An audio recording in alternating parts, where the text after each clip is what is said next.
years. Thank you for your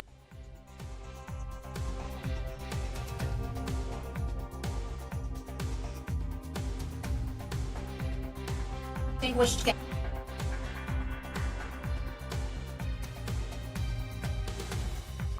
Hey there, folks. Welcome into the News 12 Now Desk. Thanks for joining us here just about 9 o'clock on our Friday morning. Hopefully everybody's had a great week. We are finishing off the week here with a Fort Gordon dedication. That's what we're going to take a live look at right now. This is over on the Army Post.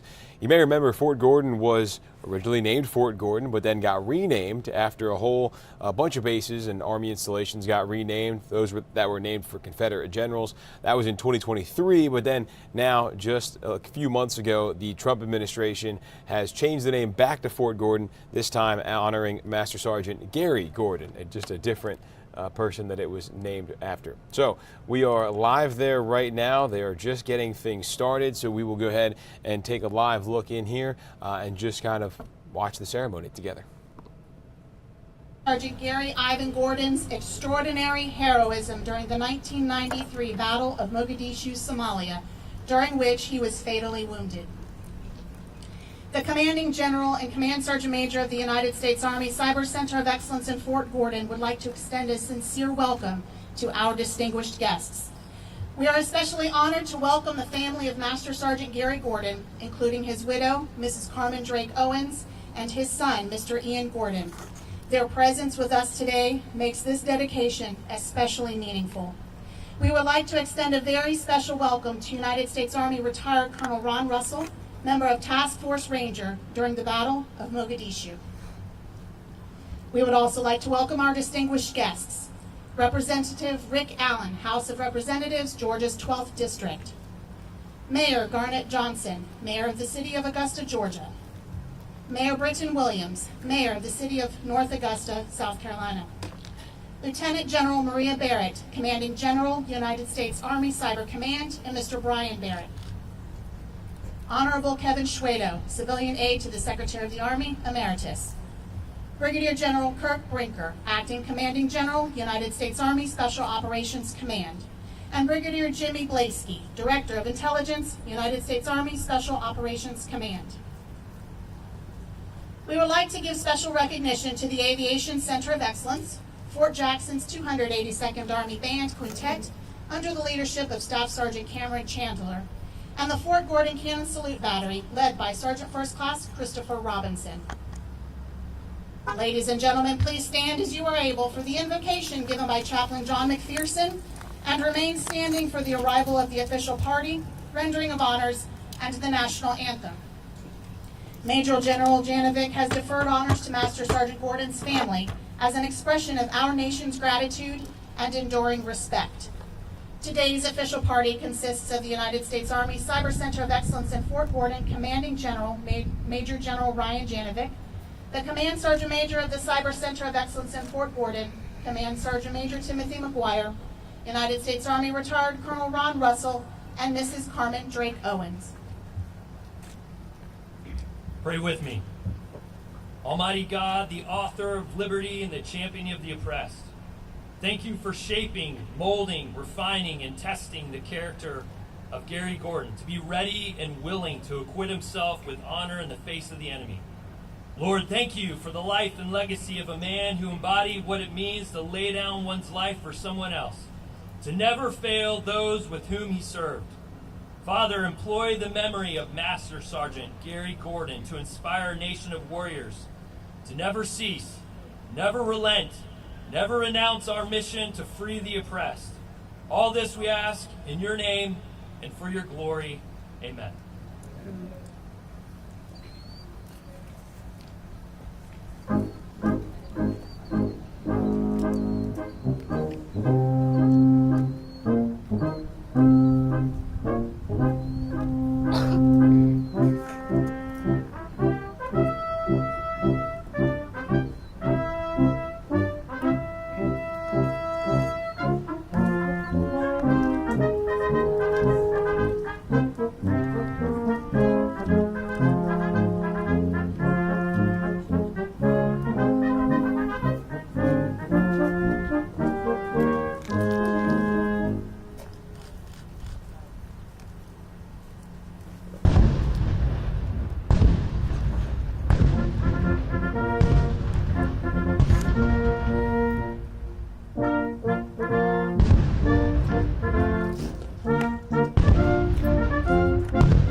Please be seated.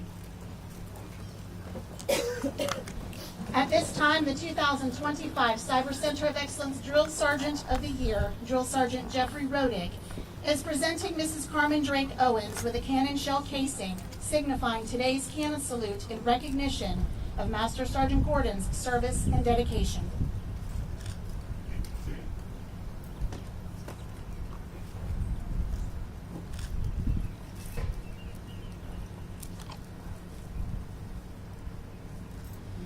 With the threat of war looming in the mid-1940s, United States Army officials began identifying sites suitable for division-level training. By 1941, a decision was made to acquire such an area near Augusta, Georgia, and the War Department established a $22 million contract to construct a new installation. On 18 October 1941, ground was broken near Augusta, Georgia, for then Camp Gordon. During World War II, the 55,000-acre training site was temporary home to 3 divisions until they were sent to Europe, where they all served with distinction. From October 1943 to January 1945, Camp Gordon served as a prisoner of war camp. Following World War II, the military police school moved to Camp Gordon, and on 1 October, a Signal Corps training center was activated. Since that time, Camp Gordon has served as a crucial communications training installation for the United States Army Signal Corps. The Korean War led to a major expansion of the Signal Corps Training Center, and on 21 March 1956, Camp Gordon was redesignated Fort Gordon. This expansion required the military police school movement to Fort McClellan, Alabama. The post-Korea and Vietnam Wars years found the Army revising to keep pace with rapid technological advances on the modern battlefield. In 1986, the United States Army Signal Corps Regiment was established, and Fort Gordon was designated as the regimental home base. Still the home of the Signal Regiment, Fort Gordon also supports not only signal, but cyber, military intelligence, Defense Health Agency, and Army Materiel Command. With the increased need and use of cyber technology, this support made Fort Gordon the perfect location to consolidate the United States Army Cyber Command into one location. In March 2014, Fort Gordon was designated as the United States Army Cyber Center of Excellence. In 2023, Fort Gordon was renamed to Fort Eisenhower in honor of President General Dwight D. Eisenhower, whose contributions left a legacy of dedication, sacrifice, and service to our Army and country.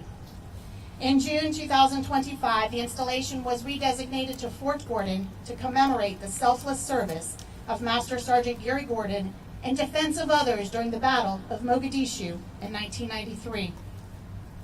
In addition to providing training for signal, cyber, and electromagnetic warfare warriors, Fort Gordon serves as a power projection platform for several Army signal, cyber, and intelligence units. Fort Gordon is also home to joint partners from our sister services, Air Force, Navy, and Marines, who provide intelligence, cyber, communications, and cryptological support for operations spanning the globe. The very soul of a military unit is symbolized in the colors under which it fights, for they record the glories of the past, stand guardian over its present destiny, and ensure inspiration for its future. From the earliest of times, warriors have used a banner or other symbols to identify units and to serve as a rallying point for their troops.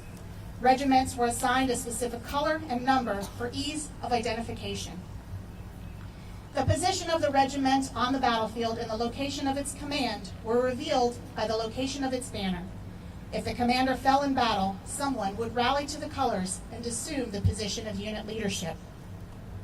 At this time, Colonel Anthony Kaiser, United States Army Garrison Fort Gordon Garrison Commander, Command Sergeant Major Daniel Durrett, United States Army Garrison Fort Gordon Garrison Command Sergeant Major, and Sergeant Major Richard Littlefield will uncase the Fort Gordon Garrison colors.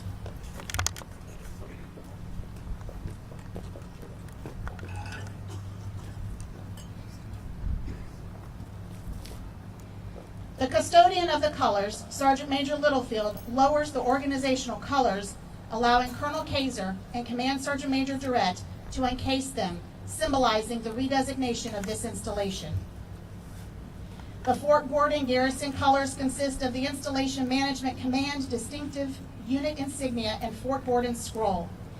These colors represent the pride and spirit of the soldiers and civilians who serve under them, providing sustainment, support services, and base protection, ultimately empowering a high quality of life for those who live, work, and rely on the installation and this community.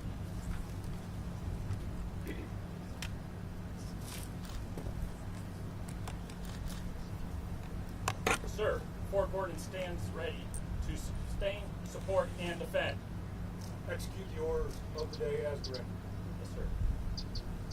Effective 11 June 2025, Fort Gordon is redesignated in honor of Master Sergeant Gary Ivan Gordon in accordance with Army General Order 2025-15, signed the Honorable Dan Driscoll, Secretary of the Army.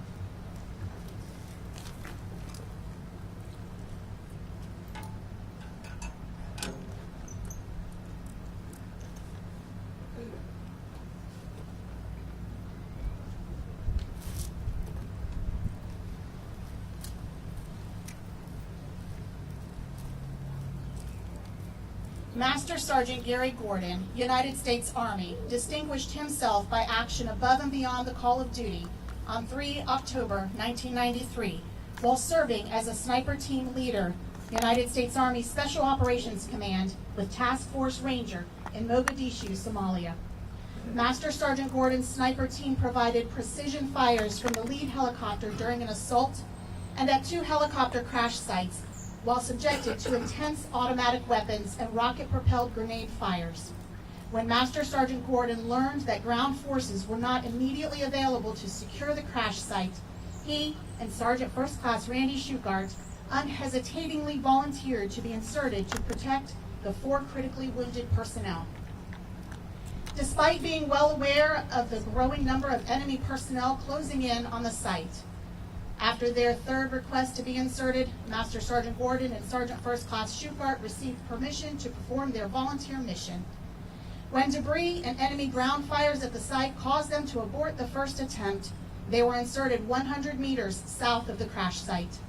Equipped with only their sniper rifles and pistols, Master Sergeant Gordon and Sergeant First Class Shugart, while under intense small arms fire from the enemy, fought their way through a dense maze of shanties and shacks to reach the critically injured crew members. They immediately pulled the pilot and other crew members from the aircraft, establishing a perimeter which placed them in the most vulnerable position. Master Sergeant Gordon used his long-range rifle and sidearm to kill an undetermined number of attackers until he depleted his ammunition.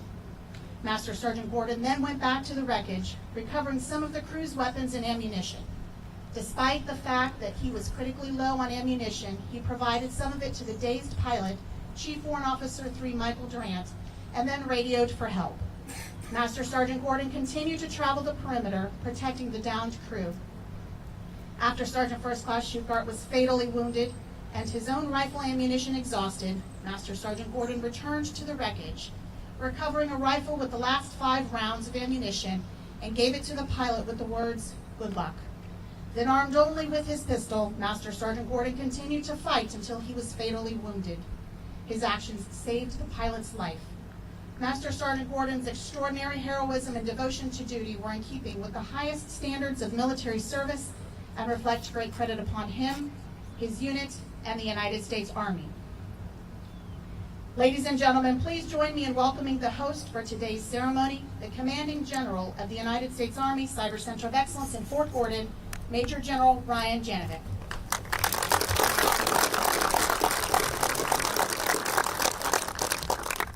Well, good morning. 26 September a year ago, I failed to predict the weather very well in the governor's order. Today I delegated that task to non-commissioned officers. Here we are. Thank you all for being here. This morning, well, late last night, early this morning, I drove out Gate 1. And I knew the traffic wouldn't be a problem. There weren't people clamoring to get onto the fort. And I wanted to go out and come back in and look at the front of this gate that I drive by quite often and just gain new perspective. And think about what it might feel like for anybody related to a hero to see that name demarcating a special location. We who live and work here likely take it for granted, passing by it many times. Those who drive by, headed downtown in the morning to get to work, might not give it a glance. But I imagined last night, however, how those who knew, loved, and served with Gary Gordon might see things differently. They might sense a deepened connection to our Army and its soldiers. They might expect of us a standard of excellence to exist inside these gates, and they may be quieted by the memories of valiant, brave sacrifice. Carmen, it's my sincerest hope. This morning and for years to come, your expectations are met. That we begin a relationship that honors Gary perpetually, that you hold us accountable for upholding his standards of excellence, and that we deserve to be associated with his name, and that all who drive through these gates are reminded of his selfless sacrifice. To you and your entire family, to the friends of the family, to the band of brothers assembled with us, thank you for trusting us as we honor your hero, friend, father, and husband. The significance of this dedication could be measured in many different ways. One particular measure is the people who have made time in their busy schedules, take an effort to be with us here today. We're honored to welcome several important national and local leaders: Congressman Allen, Mayor Johnson, Mayor Williams, Chairman Duncan, Commissioner Clark, Mr. Suedo, fellow general officers, and anyone wearing a green beret. Thank you for making time, as you always do, to demonstrate the power of our togetherness. Scores of chairs in the back are filled with members of several chapters of Special Forces associations from across Georgia and South Carolina. When special operators say they will do something, they do it well. Thank you for an amazing demonstration of solidarity. Another measure is pageantry. Flags are flying in front of a building that is not yet occupied, but you can tell we're beginning to mark its presence. These flags are flying with vivid colors, with stars and stripes that make us feel comfortable about where we are in America. Music provided by the 282nd Band from Fort Jackson always makes ceremonies better. We have equipment on display: helicopters, vehicles, camouflage netting, and frankly, the camouflage netting is so you don't see behind it. There's still a mound of dirt as we continue to build. Cannons were fired. A little bit on cannons. Tradition holds that cannons are fired upon the arrival of a general officer. For me, that's always just been a reminder to draw attention to something special is happening somewhere in our Army. You may have heard that I deferred this morning to Carmen. You and your family are what makes this day, this event, important. And those 13 concussive artillery rounds represent the thanks and respect of all you have given for this country. For 250 years, our Army has filled its ranks with young men and women drawn toward service to something bigger than themselves. And from these selfless servants, in times of immense danger, emerge acts of valor, times when teammates surrender comfort, safety for the benefit of others, when their physical and mental investment outstrips what we believe to be possible.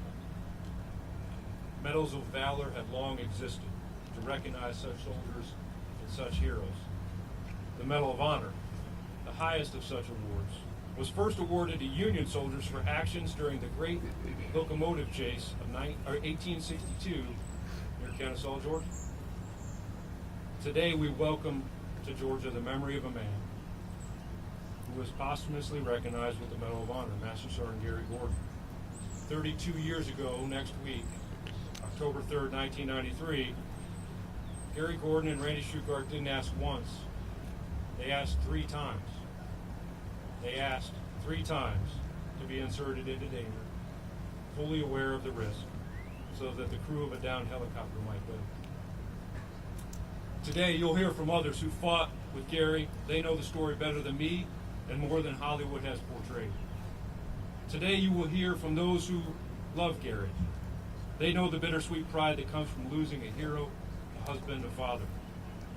What we are doing here today is dedicating ourselves, those of us in uniform here today and every young soldier that trains here for decades to come, to live by the example set by Master Sergeant Gary Gordon, to earn the right to say that we live, work, and serve on Fort Gordon, where our watchword is excellence and we adhere to the Army values personified in the memory of Gary. I'm humbled to serve on this team and to represent our Army today as we deepen our relationship with the family of Gary Gordon. This entire community, which extends into our neighboring counties and across the Savannah River into South Carolina, is proud to weave a new part of our 250-year Army history into our story. And today, those that drive through the gates will see the name Gary Gordon. They will drive past the 5-star Eisenhower Hospital, find their way to Gary Gordon Boulevard, where the 5-pointed star of the Medal of Honor will remind each of us about valor, wisdom, and selfless service. We'll continue to train here to a standard of excellence, inculcate Army values, and prepare ourselves for tough, demanding days like October 3rd, 1993. That's the best way we can honor you. Your children and Gary and his band of brothers. And we won't fail you. To all here today, thank you for adding to the rich history of Fort Gordon and our Army. Your presence is a gift. Fort Gordon is where we forge and project power for our Army. And in our Army, we say, be all you can be. It's now my distinct honor to introduce Colonel Ron Russell, a career Special Forces officer, a member, as was mentioned in the introduction, of Task Force Ranger. When I mention you'll hear from those who fought with Gary Gordon, we're honored to have you here today, sir. Please join me in welcoming Colonel Ron Russell.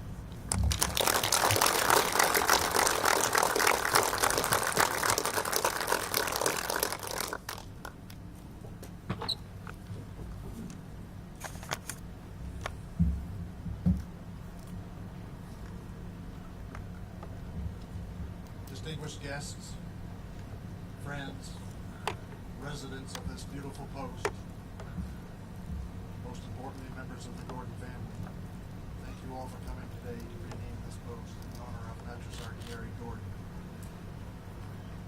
As you heard from the history earlier, this post formerly was named Camp Gordon. It was named in honor of Lieutenant General John Gordon. General Gordon was one of General Lee's trusted advisors, and he was chosen to surrender the Confederate forces at Appomattox. The commander of the Union forces was a guy named Joshua Chamberlain, which Chamberlain Avenue was named after. He was also a Maynard, like Gary, and was a fellow Medal of Honor winner. He won his Medal of Honor during the Battle of Gettysburg. His unit was low on ammunition. Chamberlain ordered a bayonet charge down Little Round Top, which secured the Union flank. This action has been described by historians as the action that secured the Union victory at Gettysburg. Those same historians have described Gettysburg as the battle that saved the Union. During the surrender ceremony, as Gordon's troops approached General Chamberlain and the assembled Union forces, Chamberlain could see that the Confederates were defeated, not just on the battlefield, but in spirit. In an unprecedented move, he called his forces to attention and present arms. The Confederate forces quickened their pace, straightened their backs, responding to the gesture by General Chamberlain. Lieutenant General Gordon ordered the Confederate forces to reflect that honor back to the Union forces. Many consider this one action a turning point for returning Confederate forces and the Confederate states back into the Union. The process that occurred at the end of the war. Now back to Master Sergeant Gary Gordon. I served with Gary at Fort Bragg and in Mogadishu, Somalia. He was not a standout of the unit. If you measure him solely by his demeanor. He has been described as a quiet man, and I can attest to that fact. Like all Mainers, he was difficult to get to know, but once you got to know him, when he was your friend for life. One of his teammates, Brad Hawley, who served with him at Fort Devens, at Fort Bragg, and also as part of Task Force Ranger, and was on Super 6-2, the aircraft that inserted Randy and Gary, had this to say about him. Brad said, although Gary was quiet, he was always thinking. And when he did open his mouth to say something, his words always contained some wisdom that needed to be heard. And I have to concur with that 100%. He was also a quiet competitor, but he was great at his craft. He would blow by you on a rucksack march and wouldn't utter a word, no fanfare whatsoever. He was that way when he shot, and he was that way when he did other physical fitness events. As a child, Gary liked to read and spent a lot of time at the Lincoln Memorial Library. Perhaps that was why he was so quiet. A friend of Gary's, seeking information on the Medal of Honor after Gary had been posthumously awarded that honor, found the information he was looking for at that same library in the form of an Army pamphlet. When he perused the checkout card in the back of the book, the last person to have checked that book out was Gary Gordon, 22 years and 2 days before he would earn his own Medal of Honor in Somalia. Gary was 11 years old when he checked the book out. He remained a fan of military history throughout his life. That brings us to 3 October 1993. I won't go into much detail about that day. The 3-4 Battle of Mogadishu, 3-4 October Battle of Mogadishu, was the 7th operation that we conducted when we were in Mogadishu. On the 6th operation, we captured one of Aidid's lieutenants, a gentleman named Eisenhower. And that was right at the edge of the Black Sea, the terrain where we conducted the battle on 3-4 October. It was a bad area, and we knew it based upon what had occurred on 3-4 October, or on the operation before. So we prepared for that, and our plan reflected what we expected when we got on the battlefield. We conducted the operation, we secured our objective. We secured 23 or so enemy combatants, which included 2 of ID's trusted confidants. Then the unforgettable happened. Super 6-1 was struck by an RPG and crashed. And when it crashed, the tactics of our helicopter force changed. Super 6-8, which is our combat search and rescue helicopter, was inserted in the combat search and rescue team over the crash site. Consequently, it hovered over the crash site to put soldiers down on fast roads. And it got hit by an RPG and it struggled back to our main base. Super 6-8 was out of action until later on in the day. I heard a call that it was out of action back at the airport. And imagine my surprise when Super 6-8 returned to the flight line, returned to flight, and announced that it was back in the battle. Those pilots flew until 10:30 the following morning because the company commander for the Blackhawks was the pilot on that aircraft. And he was searching for these lost pilots that we lost from the aircraft. After Super 6-1 crashed, we started to form a force to go after it. Super 6-4 was brought into the battle to replace Super 6-1, and then it got also hit with an RPG crash. Super 6-4 contained Chief Warrant Officer Mike Duran. I remember specifically on the radio Gary and Randy asking to be inserted into the battlefield. Imagine now, they were flying around the battle, they could look down at the crash site and they could see the hordes of Somalis that were surrounding the crash site. Yet they often, again and again, requested to be inserted into that mess. As has been stated already, they were inserted 100 yards away from the crash site and had to fight their way to the crash site, which they did. They pulled the injured from the crash site and continued to secure the objective as guess I've already been articulated. The pilot that inserted him has since stated that no one in their right mind would have gone because they could see exactly what they were getting into. I believe that both Gary and Randy understood that they were seeing below them, but believed they could sort that chaos into some semblance of order, like they had been selected and trained to do so many times. I also trust that they believed passionately in the Ranger Creed and the Special Forces Creed, which state, "I will never fail my comrades." It was simple. There were comrades in arms down below them, and they needed help, and they were determined to provide it. As I said, they were inserted about 100 meters from the crash site and fought their way to provide that help. One of those comrades that they were going after was Chief Warrant Officer 3, Mike Durant. In Mike's words, "I was alive because Gary and Randy had removed me from the cockpit and placed me out of harm's way where I could defend myself at the crash site. I was alive because they had volunteered to go into that dusty neighborhood, alone and lightly armed, to help fallen comrades in a desperate situation. Gary and Randy fought until they were killed by enemy fire." There is a maxim that we live by in the military, and it helps to shape the way we think and to prepare ourselves when everything goes south. It's articulated in several different ways, but the message is the same. You will not be forgotten. This started in Gary's hometown of Lincoln, Maine, when his remains were returned. The residents, all holding stars and stripes, lined the road from Interstate 95 to his final resting place, a distance of over 6 miles. The town has dedicated a stone at 63 Main Street in his honor. The flagpole at Gary's old high school is dedicated to him. There have been numerous fishing tournaments named in his honor.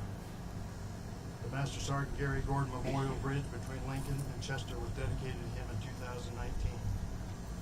The town also held their first Master Sergeant Gary Gordon Day in 2018 on the 25th anniversary of his death.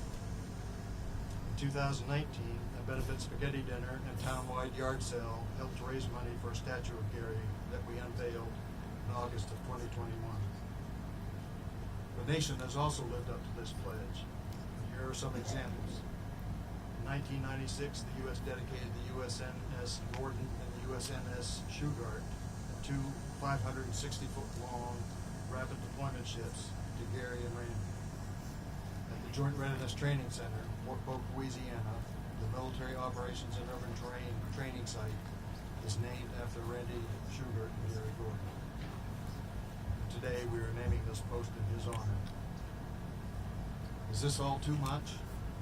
I don't think so, because we made a pledge that we will never forget. Younger generations cannot help but be positively influenced by all these memorials, and they will learn that we truly will never forget the sacrifices of those who have gone before. And it's up to us to make sure that they don't. So when folks drive in and they see the Fort Gordon signpost, they will know exactly who Master Sergeant Gary Gordon was and what he did to have this post named in honor of him. A quote I once read says, "To our fallen, you have done your duty. To honor you is our duty." So without further ado, let us do our duty and honor Master Sergeant Gary Gordon by renaming this beautiful post Fort Gordon. And by that action, stating once again that we will never forget. Thank you.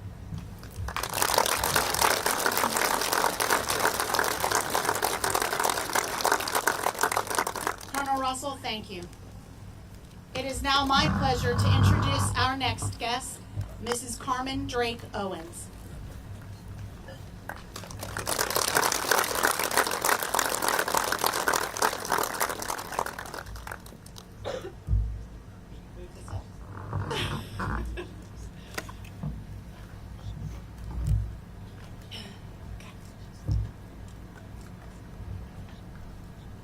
So good morning, and thank you all for coming. What an honor. I would like to set the premise of my speech with you all by reading a portion of Gary's letter that he left in the event of his death. He writes, "This motley crew I work with my other family, hard achievers, type AA's that live and strive to be the best of what they are. Themselves only human. Their families, God, and country. I've learned a lot about myself from them, that I'm only human, and I still have a long way to go, because I'm only human. I love them all because we believe in each other. At this moment, I would like to share a few stories of this love and belief that would be repeatedly shown on the streets and in the air of the Battle of Mogadishu. The first soldier we would lose would be just 21 years old, Sergeant Dominic Pilla, and as he bravely tried to get his injured brother-in-arms, Todd Blackburn, back to base. This was the beginning of many heroic acts. I would learn months later that Larry Dean Moore, a childhood family friend, would be on those same dusty streets as Gary. First Lieutenant Moores led an ad hoc reaction force in attempts to reinforce and assist in the evacuation of the Ranger Task Force. In over 12 hours of combat, he directed a greatly outnumbered force on multiple assaults under heavy enemy fire to reach the downed helicopters and Ranger force. He returned at great personal risk to the objective area to direct the evacuation of several stranded Rangers. Despite going out under constant fire, time and time again, he had the fortitude to lead his men to help those in need. He knew they believed in him, and he would not let them down. Larry Dean was inducted as a distinguished member of the 75th Ranger Regiment and into the U.S. Army Hall of Fame. He is quoted, "I was honored to serve with those Rangers. So whenever I went to those ceremonies as a young soldier, I was always in awe of the people who were being inducted. Then to be inducted myself was an amazing honor. But for me, it was a team effort. It wasn't Larry who was inducted, it was the whole unit. This speaks volumes as to the integrity of the men that served that day. His actions in Mogadishu, Larry Dean would receive the Silver Star for his actions in Mogadishu almost 31 years after the battle. Ricky. Sergeant First Class Rick Landreth and his team would fight through intense enemy resistance in order to reach a downed helicopter, with the crew and the pilot still trapped inside the wreckage before the hostile forces could take them hostage. To secure a perimeter around the crash site, Rick stood in the face of concentrated fire from the enemy strongpoint. After one of his comrades was critically wounded, Rick moved to recover him. Throughout the entire operation, he displayed great personal courage and complete disregard for his own personal safety. Rick would return from Somalia and move to Southern Pines, and our families became family. Rick and his wife Liz are known as Uncle Ricky and Auntie Liz to my children. Over the years, Rick would express his sorrow and guilt that he was living with from that battle. Guilt he couldn't get to the crash site of Gary, Randy, and the rest of the crew of Super 6-4. This burden would eventually take a toll on his life. And on his deathbed, he asked my husband Wade if he could see to it that he would be buried with his battle buddies in Arlington. 27 years after the battle, Ricky would be pinned with the Silver Star as he lay in his casket, and he would be buried with his battle buddies in Arlington, his other family. Matt Ryerson. Sergeant Matt Ryerson, just 33 years old, would be the last soldier to die in connection with the Battle of Mogadishu. Matt was part of the assault force which conducted an air assault raid deep into the enemy sector. Following the successful apprehension of 2 key militia officials and 22 enemy soldiers, Sergeant Ryerson accompanied the detainees and wounded personnel to his base in the vehicle convoy. This convoy came under intense enemy fire during that time, and numerous casualties were suffered. With total disregard for his own personal safety, Matt repeatedly dismounted his vehicle, exposing himself to enemy fire in order to direct the drivers through enemy roadblocks and ambush. It was due in part to his exceptional leadership that the convoys were able to reach the base. Matt then immediately accompanied the relief element and headed for the 2 downed helicopters. Once again, Matt demonstrated calm, effective leadership. When they reached the crash site, Matt directed his team in a security position while the body of the pilot was recovered. His team would provide security throughout the night as the enemy repeatedly tried to overrun this site. Matt's heroic actions saved the lives of his fellow comrades. Matt would be killed on October 6th by a stray mortar shell, leaving behind Trish, his wife, and 2 little boys, 4.5-year-old Jacob and 28-month-old Caleb. These are just a few accounts from that battle where the love and the belief in each other would play out. You may be wondering why I am sharing these stories with you today as we are celebrating the naming of this post after my late husband, Gary Gordon. Because I can't think of one without thinking of the other, I will share with you who Gary Gordon and Randy Shugart were outside of their uniforms and movie interpretations. This will help answer that question. I will begin reading to you what Randy's wife Stephanie wrote for me to share with you all. Randy grew up on a dairy farm in central Pennsylvania.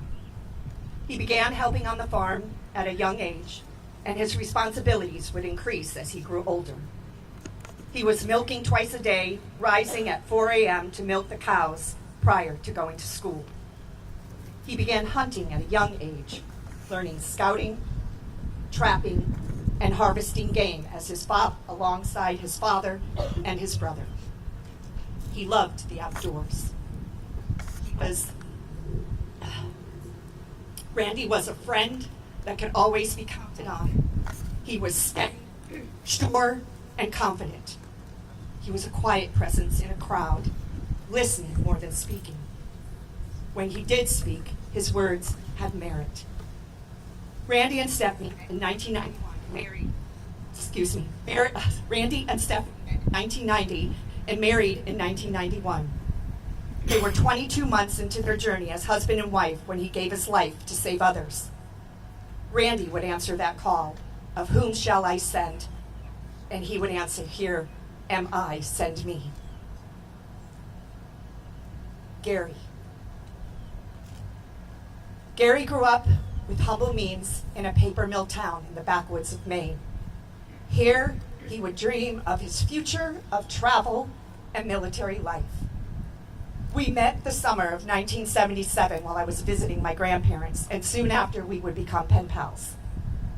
Our lives took different paths, but we continued our letters, and eventually we would be together again, and I would follow him to North Carolina in 1986. We would eventually be married and have 2 beautiful children, Ian and Brittany. I would like to share with you once again a part of his letter. I think this best describes who he was as a man, as he describes what he hoped for his son and dreams of his future. He writes, my hope is, at least one of them, is that Ian grows up to be a fine man, not blind in his ways or follow only one path, but has the courage and moral fortitude to go beyond normal barriers, excel as a person, become a leader, speak his mind with reservedness, if that's a word, and never, ever give up in anything. If you only believe in yourself, you can do anything. Someday, I only wish that he has a fine family. With my dream sitting by a fire, bouncing his children on my knee, and telling them all kinds of stories, sending them off to bed and tucking them in with a kiss goodnight. I am glad to have Ian as my son. And I know he will make us all proud. And I'm so lucky to have you as my wife. Gary was a humble man, a confident man, a quiet man. He loved being a father and a husband, and he loved this country. He was artistic, a writer, a carpenter, and he could do anything he set his mind to. I believe that Gary would look at the naming of this post as a way to remember not just him, but every soldier that was involved in the Battle of Mogadishu. Fort Gordon will hold all the stories he was not able to tell, and the memories of his other family, his brother in arms. They will live on forever. Thank you.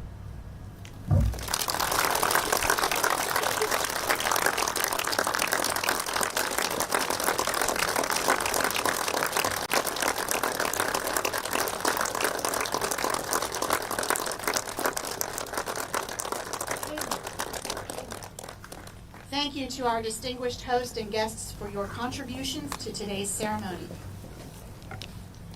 Ladies and gentlemen, at this time, please welcome Colonel Kaiser, Command Sergeant Major Durrett, Drill Sergeant Nathan Backlund, the 2025 Cyber Center of Excellence Non-Commissioned Officer of the Year, and Specialist Rhett Price, the 2025 Cyber Center of Excellence Soldier of the Year, as we prepare to unveil items in honor of Master Sergeant Gordon.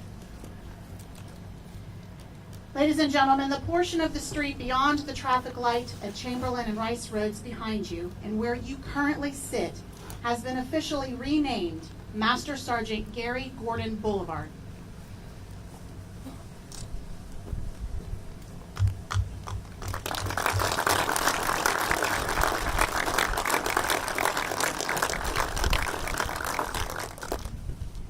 Master Sergeant Gary Gordon Boulevard leads you to the backdrop before you, which is the future location of the headquarters for the United States Army Cyber Center of Excellence.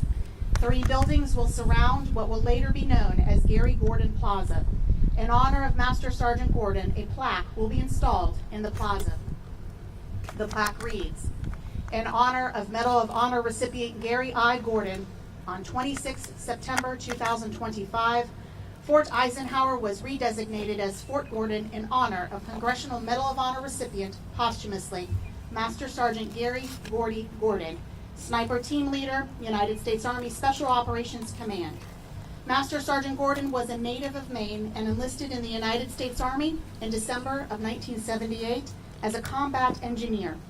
In 1986, Master Sergeant Gordon volunteered and was selected to join the United States Army Special Forces. Master Sergeant Gordon deployed to Mogadishu, Somalia in support of Task Force Ranger as a sniper leader.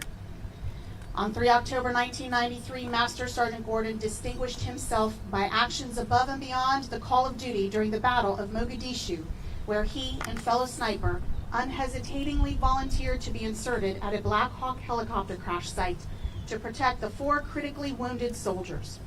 Master Sergeant Gordon selflessly gave his life protecting the sole surviving crew member of the aircraft after depleting all ammunition and neutralizing an unknown number of combatants. Master Sergeant Gordon's extraordinary heroism and devotion to duty were in keeping with the highest standards of military service and reflect great credit upon him, his unit, and the United States Army.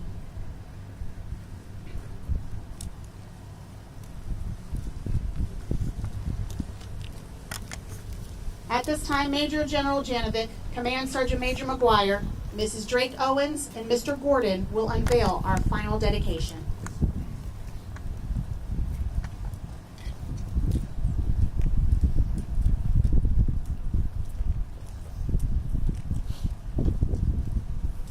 As you enter Fort Gordon at any of our 3 gates, you will be welcomed by a sign that reads, "Welcome to Fort Gordon, named in honor of Master Sergeant Gary I. Gordon, home of the United States Army Cyber Center of Excellence."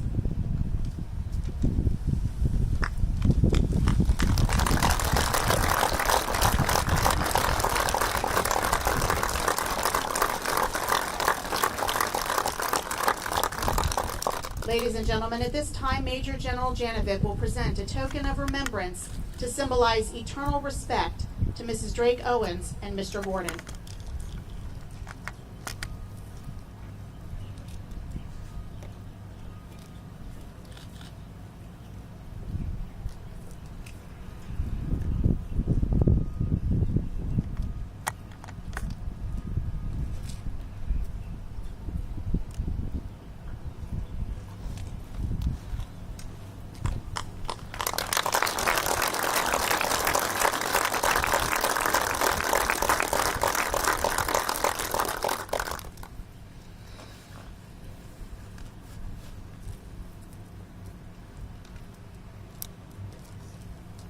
Ladies and gentlemen, at this time, as you are able, please rise for the playing of the Army song and remain standing for the departure of the official party.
On behalf of the United States Army and Fort Gordon Commanding General, Major General Ryan Janovic, we thank you for your attendance at today's ceremony and express sincere gratitude to all who made the day possible.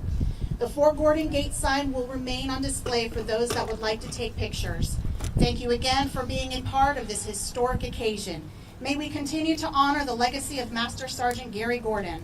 Forge and project power. Be all you can be.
I